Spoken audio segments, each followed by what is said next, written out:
Cobra Kai is a Karate Kid spin-off series, so it's no surprise that there are a lot of Karate Kid's Easter eggs all throughout the show. But Season 5 amped things up even more, starting with one of the biggest Easter eggs in the whole season. Jessica Andrews made a return. When Amanda temporarily leaves Daniel in Cobra Kai, she returns to her home in Ohio and reconnects with an old friend, Jessica Andrews. Fans of The Karate Kid Part 3 probably remember Jessica as Daniel's love interest from when they were teenagers. Although the two shared a strong connection, they never quite became an item because the actor Ralph Macchio was 27 at the time and didn't feel comfortable acting out romantic scenes with 16-year-old actress Robin Lively. Initially, it seemed like a strange coincidence that Amanda and Jessica already knew each other before her arrival in Los Angeles. But Cobra Kai explains the situation by revealing that when Jessica moved back to Ohio, she helped Amanda out by getting her in touch with Daniel. Speaking of Amanda and Jessica, the two ran into someone from the past on their night out. It was none other than Elizabeth Ann Rooney. In a bar fight that erupted out of nowhere, Jessica and Amanda were harassed by a blonde woman who accused Mrs. LaRusso of being one of the coastal elite. But it wasn't until later they revealed that the woman was an old enemy that goes back decades. She was the one who stole Jessica's boyfriend in The Karate Kid Part 3. This explains why Amanda and Jessica reacted so strongly to her insult, as this wasn't just some random bar fight. It was an old grudge being reignited. That wasn't the only person to return from the original Karate Kid movies. Terry Silver's master also made a brief appearance. In The Karate Kid Part 3, Terry Silver's plan to avenge his old war friend John Kreese through Daniel LaRusso was kinda weird, to say the least. He convinced Daniel that he'd come to apologize on behalf of Cobra Kai, and subsequently visited Mr. Miyagi's dojo, introducing himself as a student of Kim Sun-young,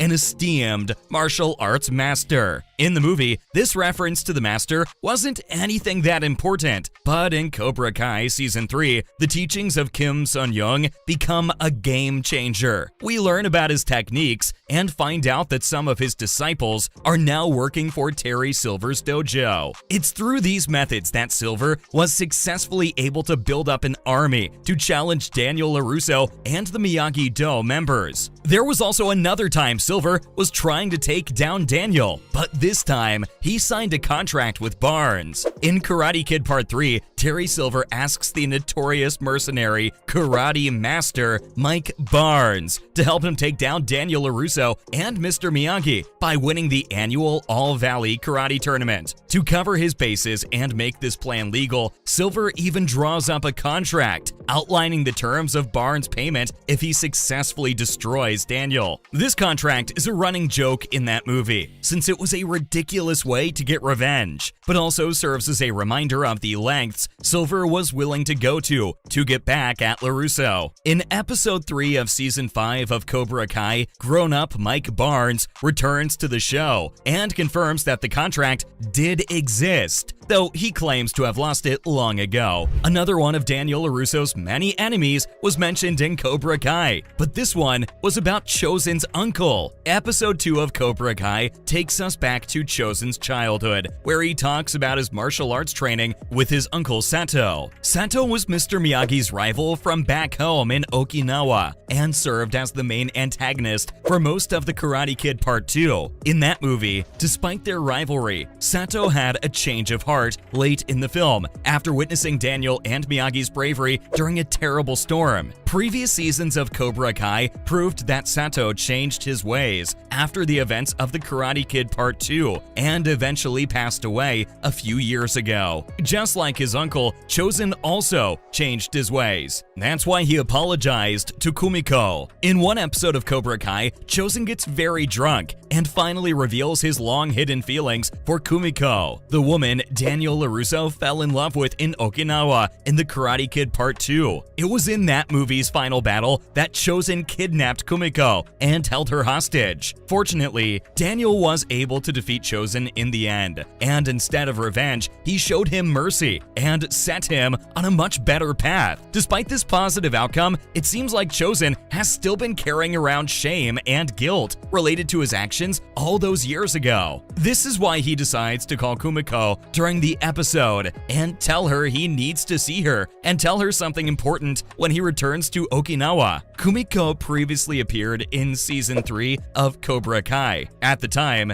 it was revealed that Daniel had gone on a business trip to Japan, where he met Kumiko once again and made huge progress with his inner peace and martial arts journey. While Chozen and Sato changed their ways, the same couldn't be said for Terry Silver, especially not with the bonsai trees incident. In Cobra Kai, Silver bids an outrageous amount of money for a trio of Daniel's prized bonsai trees at a charity auction. This malicious act wasn't without purpose. He and his goons had been trying to sabotage the business venture started between Mr. Miyagi and Daniel since Karate Kid Part 3, which included their bonsai tree business. Silver knew the trees were very valuable to Daniel and that his malicious bid would cause him a lot of emotional pain. It was a classic example of Silver's evil ways. Silver had been tormenting Daniel since the start of Cobra Kai, so it wasn't surprising that he would take this opportunity to make a dig at him. Just like Silver, Daniel also has a few qualities about him that never changed, like the sunglasses he always wears. In episode 6 of Cobra Kai, Daniel gets into a fight with Terry Silver, which leaves him a nasty black eye. A while later, we see Daniel leaving his house wearing a pair of dark sunglasses, trying to hide the injury. This moment is reminiscent of the original Karate Kid movie, when Johnny Lawrence beat up Daniel before the first day of school. Back then, Daniel had also tried using a pair of sunglasses to cover his black eye, a subtle detail that speaks volumes about Daniel's character. That's not the only reference Cobra Kai makes to Daniel's character. They've also mentioned some of the crazy stuff he did. Johnny and Chozen finally meet in episode 6, and when they do, the first thing they talk about is their shared enemy and friend, Daniel LaRusso. Both of them have experienced the power of his karate firsthand, and they talked about some of the crazy things he's done over time. One of those stories was about a typhoon in the village of Mr. Miyagi's Okinawa. Johnny and Chozen recalled how Daniel had saved a little girl from an electrical pole during the storm. It had seemed like a suicide mission at the time, with lightning strikes crashing all around him and lashing winds threatening to knock him off his feet. But Daniel was determined to save the girl, and somehow he managed to do it, all while Chozen watched in terrified amazement from below. And those were the coolest Karate Kid Easter eggs in Cobra Kai Season 5. See you in the next video.